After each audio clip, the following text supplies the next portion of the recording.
ถ้าเรามีดไหมเลย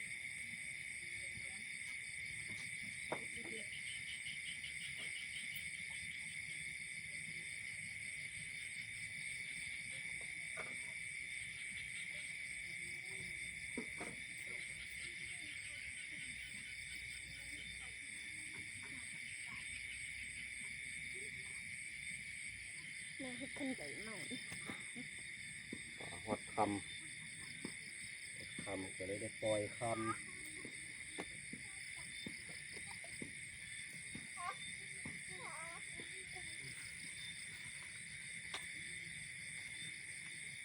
เบิ่ง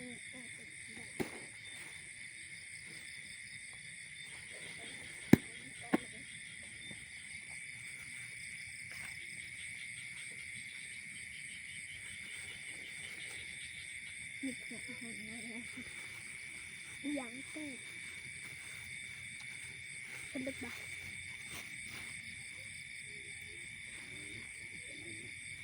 เป็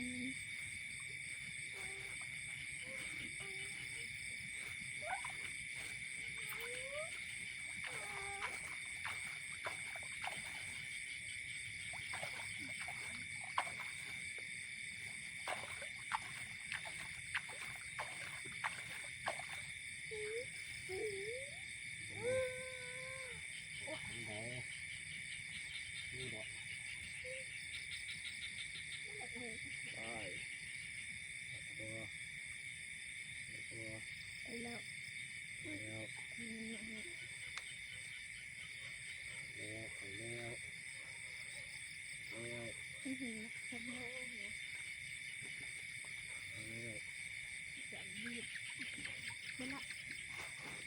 นั่นแหละค่ะดำ